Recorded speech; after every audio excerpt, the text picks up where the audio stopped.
சொல்வேந்தர்களே வணக்கம். 1974 ஆண்டு இந்தியாவுக்கும் வங்கதேசத்திற்கும் கடும் போர். மனைவி திருச்சியில், தமிழ்நாடு திருச்சி மாவட்டத்தில் இருக்கிறார். கணவன் வங்கதேசத்தில் இந்தியாவுக்காக போர்விட்டுக் கொண்டிருக்கிறார். மனைவி 9 மாதம் கர்ப்பம். தினமும் தொலைபேசியில் பேசுவதே கடினமான ஒரு விஷயம். வாரத்திற்கு ஒரு முறை 2 நிமிடங்கள் தருவார்களாம். அப்படி பேசும் குழந்தை பிறந்து விட்டதா என்று கேட்பது மட்டுமே முதல் கேள்வி. அப்படி இருந்து 9.5 மாதம் ஆகிவிட்டது, 10 மாதம் ஆகிவிட்டது, குழந்தை பிறக்கவில்லை. மிகவும் பயந்து இந்த பெண் தன் தந்தையிடம் சென்று, அப்பா, எனக்கு குழந்தை 10 மாதமாக வயிற்றில் இருக்கிறான், ஆனால் வலி வரவில்லை, பிரசவ வலி வரவில்லை, என்ன செய்வது என்றால், என் தாத்தா சொல்லியிருக்கிறார், பழம் பழுத்தா கீழே விழுவும், நீ ஒன்றும் பயப்பட வேணாம். பழம் பழுத்தா கீழே விழுவும், நீ ஒன்றும் பயப்பட வேணாம்.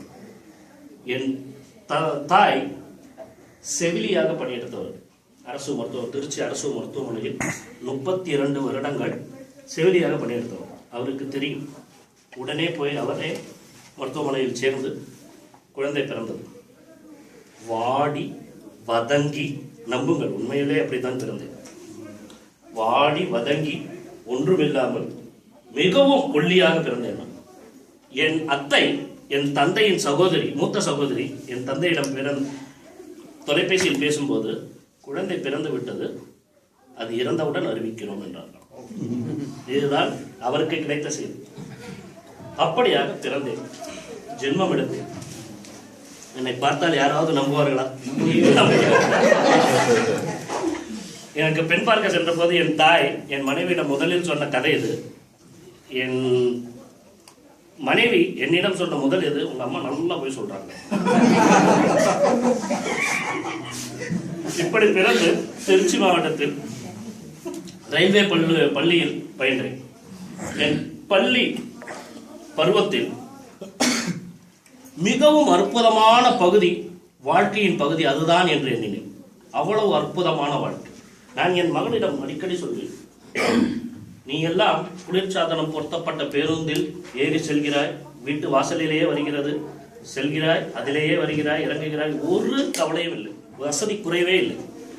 ஆனால் எங்களுடைய பள்ளி வாழ்க்கையில் வசதி குறைவு இருந்தாலும் வசந்தம் இருந்தது. அது உங்கள் வாழ்வில் இல்லை, உங்களுடைய பள்ளி பருவத்தில் அது இல்லை என்று சொல்லி மிக அருமையான நாட்கள். கொடுக்காப்புள்ளி பறிப்பதிலிருந்து பொன்வண்டை சேகரிப்பதிலிருந்து எல்லாமே இன்றும் நினைவில் இருக்கிறது. மயிலிறகுக்கு சாப்பாடிட்டு அது குட்டி போடுமா என்று பார்ப்பதிலிருந்து இன்றும் செய்த சேட்டைகளும், அது செய்ய ஊக்கமாக இருந்த நண்பர்களும் இன்றும் ஞாபகத்தில் இருக்கிறது. இன்றைய குழந்தைகளுக்கு எவ்வளவு பேருக்கு அது போல இருக்கும் என்று எனக்கு தெரியாது. இதுதான் வாழ்வின் அற்புதமான பகுதி என்று நினைப்பதற்கு முன்பே 10ஆம் வகுப்பு முடிந்து 11ஆம் 12ஆம் வகுப்பில் சேர்ந்து விட்டேன்.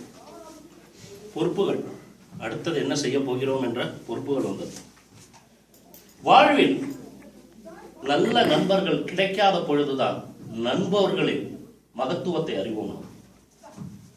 11ஆம் 12ஆம் வகுப்பில் கெட்ட நண்பர்கள் என்று சொல்லக்கூடாது, நல்ல நண்பர்கள் எனக்கு கிடைக்கவில்லை. வழிமாறி போனேன், திசை மாறி போனேன். நன்றாக படித்துக் கொண்டிருந்த நான் மதிப்பெண்கள் குறைந்தேன். 60 மதிப்பெண்களோ என்னமோ கிடைத்து பள்ளி படிப்பை முடித்து விட்டேன். கல்லூரி படிப்பு, இந்த 60 மதிப்பெண் எல்லாம் வெடித்து பொறியியல் கல்லூரியிலோ மருத்துவக் கல்லூரியிலோ எல்லாம் இடம் கிடைக்காது. ஆனால் என் தாய் அன்று ஒரு மிகப்பெரிய அறுவை சிகிச்சைக்காக தன்னை தயார்படுத்திக் கொண்டிருந்தார். இரத்த அழுத்தம், சர்க்கரை நோய் அனைத்தும் உள்ளவர். மருத்துவர் என்னையும் என்னுடைய மூத்த சகோதரியையும் என் தந்தையும் அழைத்து சொன்ன ஒரே இது, பிழைப்பார்களா என்று தெரியவில்லை, அதனால் இந்த நாட்களை நன்றாக செலவிடுங்கள் என்று. என் தாய் என்னிடம் சொன்ன ஒரே இது, என்னுடைய வாழ்வில் ஒரு கனவு உள்ளது. நான் செவிலியாக பணம் எடுத்து சேர்த்த பணத்தை எல்லாம் உன்னை பொறியியல் கல்லூரி எழுதுவதற்காக சேர்க்கிறேன், நீ நன்றாக படிக்க வேண்டும் என்று சொன்னார். அவர்கள் அறுவை சிகிச்சை முடிவதற்குள்ளேயே நான் கல்லூரியில் சேர்ந்து விட்டேன். கடவுளின் புண்ணியம், எங்களின் இது, படித்து முடித்து நானும் தேறிவிட்டேன். அவர்களும் அறுவை சிகிச்சையிலிருந்து வெளிவந்து விட்டார்கள் உயிருடன். ஆனால் அந்த கல்லூரி வாழ்க்கையில் சென்ற பொழுது மிக நல்ல நண்பர்கள் கிடைத்தார்கள். படித்து முடித்தேன்.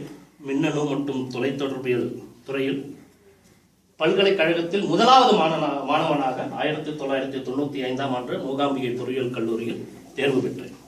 2 வருடம் இந்தியாவில் பணியாற்றி சவுதி அரேபியாவுக்கு வந்தேன். சவுதியில் தொலைத்தொடர்பு சம்பந்தப்பட்ட பகுதிகளாக சவுதி நாட்டை 24 மாகாணங்களாக பிரித்துள்ளார்கள். 24ஐயும் சுற்றி பார்க்க வந்தோம் முதல் 5 வருடங்களில். பிறகு கல்யாணம், திருமணம். அழகான மனைவி, அன்பான துணைவி அமைந்தாலே பேரின்பமே, மடிமீது துயில சரசங்கள் பயில மோகங்கள் ஆரம்பமே என்று எனது திருமண வாழ்வை தொடங்கி மிகவும் அருமையாக 2 குழந்தைகளை பெற்று வளர்த்து வருகிறோம். நாம் வாழ்வோம் வாழ்வுக்கு சான்றாவது இன்னொரு உயிர்தான் அடி என்று சொல்வார்கள். இப்பொழுது புதிய பாடல், திரைப்பட பாடல் அருமையானவர். அதுபோன்ற 2 குழந்தைகள். மூத்தவள் லக்ஷ்மி 5ஆம் வகுப்பு படிக்கிறார். இளையவன் மகன் 4 வயதாகிறது. நான் இப்பொழுது ஜிபிடி என்று சொல்லக்கூடிய இங்கிலாந்து நாட்டின் இராணுவ அமைச்சகத்தின் கீழ் பணியாற்றி வருகிறேன். அங்கே ஒப்புதல் மேலாளராக பணியாற்றி வருகிறேன். என்னுடைய வாழ்வில் நான் சொல்ல விரும்பும் ஒரே செய்தி, தேசத்தின் தந்தை மகாத்மா காந்தி சொன்னார், என்னுடைய வாழ்வுதான் நான் உங்களுக்கு பகரும் செய்தி என்று. நான் தேசத்தின் தந்தையெல்லாம் இல்லை, 2 குழந்தைகளுக்கு தந்தை. அதனால் என்னுடைய வாழ்வில் நான் எப்படி இருக்க வேண்டும் என்று விரும்புகிறேன் என்றால், என்னுடைய வாழ்வு என்னுடைய குழந்தைகளுக்காகவாவது ஒரு செய்தியாக அமைய வேண்டும். சந்தோஷமாக வாழ்கிறேன். உங்களை எல்லாம் கண்டதில் மிக்க மகிழ்ச்சி. வாய்ப்புக்கும் மிக்க மகிழ்ச்சி.